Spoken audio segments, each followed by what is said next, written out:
Bienvenue sur DCA Watch. Dans les précédents tutos, je voulais vérifier si les entreprises dans lesquelles j'ai investi avaient de bons fondamentaux. Principalement, sont-elles capables de générer des revenus et sont-elles capables de rembourser leurs dettes? Aujourd'hui, je souhaite faire un peu de prospective en estimant la valeur de mes actions. C'est un exercice délicat et chacun a sa méthode. Comment en effet évaluer le cours d'une action de manière simple? Comment estimer si une action est surévaluée ou au contraire sous-évaluée par rapport à ses fondamentaux? Tout en sachant qu'un cours de bourse, c'est un fragile équilibre entre vendeurs et acheteurs, et que par définition, il y a des excès à la hausse comme à la baisse. On utilise généralement le PER, le Price Earning Ratio, ou ratio cours sur bénéfice pour évaluer le cours de bourse d'une entreprise, et surtout pour le comparer avec les autres entreprises du même secteur d'activité. Et plus on anticipe une forte croissance sur un titre, plus le PER est élevé.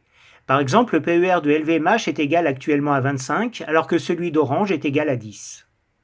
Le PER se calcule en divisant le cours par le bénéfice net par action. Donc on peut en déduire que le cours est égal au bénéfice net par action multiplié par le PER. Si le cours d'une action est le reflet des revenus d'une entreprise, alors l'évolution de son cours sera le reflet de l'évolution de ses revenus. Par conséquent, le cours estimé d'une action sera égal au BNA estimé multiplié par le PER estimé. C'est la méthode la plus simple. On peut aussi actualiser les bénéfices futurs ou utiliser le free cash flow.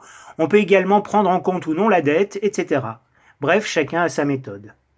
Mais quelle que soit la méthode utilisée et son degré de précision, de toute façon il va falloir multiplier le résultat obtenu par le PER. Et il faut faire attention à l'effet multiplicateur qui augmente d'autant la marge d'erreur de l'évaluation. Et personnellement, je n'aime pas utiliser le PER. Faut-il prendre la moyenne du PER historique sur 10 ans ou sur 5 ans? Il faut alors tenir compte de l'inertie, comme pour les moyennes mobiles, ou encore faut-il prendre le PER retenu au 31/12 de l'année précédente. Donc si on revient à notre formule de calcul, mais sans tenir compte du PER, ou plutôt à PER constant, on obtient cours estimé d'une action est égal au BNA estimé multiplié par le PER. Or, l'estimation du BNA et donc du cours dépend directement du delta de croissance estimé pour la fin de l'année. Par conséquent, on peut multiplier les deux côtés de l'équation par le delta de croissance. Et donc le cours estimé est égal au BNA multiplié par le delta de croissance estimé multiplié par le PER, quel que soit ce PER puisqu'il est constant. Alors maintenant, comment calculer ce delta de croissance? A priori, il faudrait prendre le delta du bénéfice net par action entre le BNA estimé pour la fin de l'année par rapport au BNA du 31/12 de l'année précédente. Le problème, c'est qu'il comprend aussi les éléments exceptionnels.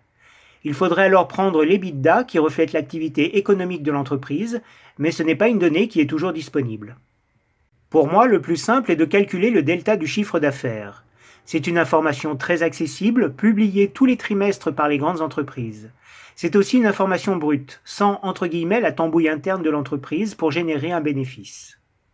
Par conséquent, notre formule de calcul devient cours estimé est égal au cours multiplié par le delta de croissance. On utilise le delta du chiffre d'affaires au lieu du BNA et le PER ne nous est plus utile. On peut donc écrire de manière plus détaillée cours estimé à fin 2023 est égal au cours constaté à fin 2022 multiplié par le chiffre d'affaires estimé à fin 2023 divisé par le chiffre d'affaires constaté à fin 2022, ce qui constitue le delta du chiffre d'affaires. Et maintenant, appliquons cette formule de calcul au portefeuille PEA.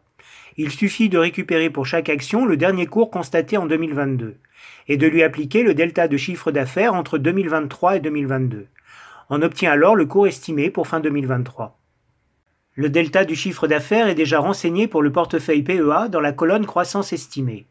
Si l'estimation du chiffre d'affaires annuel n'est pas disponible, pour les grandes entreprises, le chiffre d'affaires est publié tous les trimestres.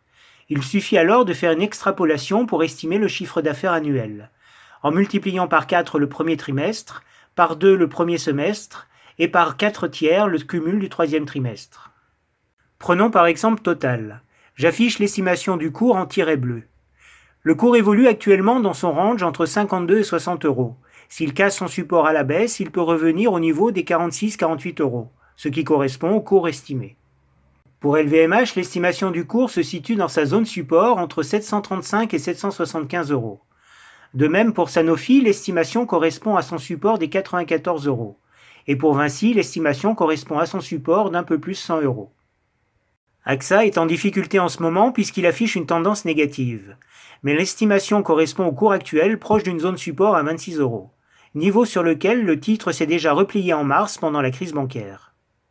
Par contre, pour Air Liquide, l'estimation ne semble pas très pertinente, soit parce que le cours est surévalué, soit au contraire la croissance du chiffre d'affaires a été mal estimée, soit parce que le cours de fin décembre 2022 sur lequel on s'appuie ne correspondait pas à la réalité. Et pour la Française des Jeux, le cours semble être sous-estimé par rapport à son évaluation, qui correspond à la résistance des 40-41 € formant le top de son range actuel. Voilà, je voulais partager une réflexion sur une méthode très simple d'évaluation du cours d'une action. Trop simple diront certains, mais comme on l'a vu, ce n'est pas déconnant. Il y a une certaine logique puisque la valeur d'une entreprise évolue avec ses profits générés par son chiffre d'affaires. Et cela peut donner une indication d'achat si le cours revient à ce niveau ou en dessous. Mais surtout, cela permet d'éviter la surévaluation des objectifs de cours donnés très souvent par les sites financiers, que je trouve totalement aberrants pour ne pas dire lunaires. Par contre, il faut accepter de s'appuyer sur le cours constaté au 31/12 de l'année précédente, avec toutes les imperfections d'un cours de bourse. Mais on dit aussi que le marché n'a toujours raison. Donc, chacun sa méthode. Partagez la vôtre en commentaire si vous le souhaitez. Personnellement, c'est un sujet qui m'a toujours intéressé. En tout cas, il est important de retenir que si le cours d'une action est le reflet des revenus d'une entreprise, alors l'évolution de son cours sera le reflet de l'évolution de ses revenus. Et je vais ajouter ces estimations de cours au suivi du portefeuille PEA. Sur ce, bon investissement à tous.